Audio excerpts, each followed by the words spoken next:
ಬಾರಿ ಅವ್ರ ಸಂಘ ಪರಿವಾರ ಬಿಜೆಪಿ ಸಂಬಂಧಪಟ್ಟವರು. ಆದರೆ ಪೊಲೀಸ್ ಇಲಾಖೆ ಮೇಲೆ ಎಷ್ಟು ಒತ್ತಡ ಇದೆ ಮುಖ್ಯಮಂತ್ರಿ ಮತ್ತು ಗೃಹ ಮಂತ್ರಿ, ಯಾವುದೇ ಪರಿಸ್ಥಿತಿಯಲ್ಲಿಯೂ ನೀವು BJP RSS ಹೆಸರು ಅದರಲ್ಲಿ ಬರಬಾರ್ದು, ನಂಬರ್ 1 ಅವರಿಗೆ ತಾಕೀತು ಮಾಡಿದ್ರು. ಅದರ ಜೊತೆಗೆ ಪ್ರಮೋದ್ ಮುತಾಲಿಕ್ಕು ಮತ್ತು BJP ಸಂಘ ಪರಿವಾರದ ಒಂದು ಸಂಬಂಧ ಇವತ್ತು ಹದಗೆಟ್ಟಿದೆ, ಹಳಿಸಿ ಹೋಗಿದೆ. ಅದಕ್ಕೆ ಪ್ರಮೋದ್ ಮುತಾಲಿಕ್ನ ಮುಗಿಸ್ಬೇಕನ್ನೋಂಥದ್ದು ಒಂದು ಅಜೆಂಡಾ ಇದೆ BJP RSS. ಅದಕ್ಕೆ ಅವ್ರು ಏನು ಪ್ಲ್ಯಾನ್ ಮಾಡಿದ್ದಾರೆ, ಇದನ್ನು ಪೂರ್ತಿ ಪ್ರಮೋದ್ ಮುತಾಲಿಕ್ ಮೇಲೆ ಹಾಕಿ ನಾವು ಪಾರಾಗಬೇಕು. ಆದರೆ ಅದು ಹಂಗೆ ಆಗೋದಿಲ್ಲ. ಅದಕ್ಕೆ ನಾನು ಪೊಲೀಸ್ ಇಲಾಖೆಗೆ ಇದರಲ್ಲಿ ಇಷ್ಟು ಒತ್ತಡಕ್ಕೆ ಒಳಗಾಗಿದೆ, ಅದಕ್ಕೆ ನಾವು ಒತ್ತಾಯ ಮಾಡ್ತೀನಿ, ಇದನ್ನು CBI ತನಿಖೆ ಆಗಬೇಕು. ಇದು ನಿಜವಾದಂಥ ಹುಡುಗರು, ಪಾಪ ಅವರು ಅಮಾಯಕ ಹುಡುಗರು, ಅವರೆಲ್ಲ ಕೂಡ 18-19 ವರ್ಷದ ಹುಡುಗರು.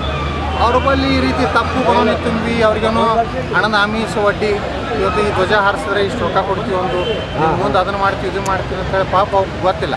ಅವು ಹೋಗಿ ಏನೋ ಹಾರಿಸಿದ ಮೇಲೂ ನಿನ್ನೆ ಒಬ್ಬವ ಗೊಂದಳಿ ಸಮಾಜ ಒಂದು ಹುಡುಗ ಸ್ಟೇಟ್ಮೆಂಟ್ ಕೊಟ್ಟಿದ್ದಾನೆ. ಅವನಿಗೇನು ಹೇಳಿ ಕರ್ಕೊಂಡು ಹೋಗಿದ್ರೆ ಇಲ್ಲ ನಾವು ಹೋಗಿ ಅಲ್ಲಿ ಭಗವ ಜೆಂಡ ಹಾರಿಸಿದ್ವಿ. ಆದರೆ ಕರ್ಕೊಂಡು ಹೋದ್ಮೇಲೆ ರಾತ್ರಿ ಅದು ಕತ್ತಲಾಗ ಯಾವ ಜೆಂಡ ಬಣ್ಣ ನೋಡಲೇ ಏನೂ ಇಲ್ಲ, ಅವನು ಗೇಟಿಗೆ ನಿಲ್ಲಿಸ್ಯಾರೆ.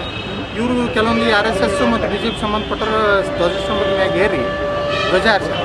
ಮುಂಜಾನೆ ಗೊತ್ತಾ ಹುಡುಗ ನಾವು ಮಾಡಿದ್ದು ಪಾಕಿಸ್ತಾನ ಜೆಂಡ. ಈ ರೀತಿ ಮುಗ್ಧ ಹಿಂದೂಗಳನ್ನು ಸಹ ಇವತ್ತು ತಪ್ಪು ದಾರಿಗೆ ಕೇವಲ ಇದರ ಸಲುವಾಗಿ ತಮ್ಮ ರಾಜಕೀಯ ಒಂದು ಕುರ್ಚಿ ಸಹ ಇವತ್ತು ದೇಶದ ಒಂದು ಪ್ರತಿಷ್ಠೆನೇ ಇವತ್ತು ಬಲಿ ಕೊಡ್ತಾರೆ. ಈ ರೀತಿ ರಾಜಕಾರಣ ಮಾಡುವಂಥ ಇದೆಂಥ ಇವರು ರಾಷ್ಟ್ರಭಕ್ತಿ, ಇದೆಂಥ ಇವರು ದೇಶ ಪ್ರೇಮ, ಇದೆಂಥ ಇವರು ಹಿಂದುತ್ವ, ಇದನ್ನು ನಾವು ಈ ರಾಷ್ಟ್ರದ ಜನರ ಮುಂದೆ, ಈ ರಾಜ್ಯದ ಜನರ ಮುಂದೆ ಅರಿವು ಮಾಡಲಿಕ್ಕೆ ಪ್ರತಿಭಟನೆ ಮಾಡ್ತಾಯಿದ್ದೀವಿ.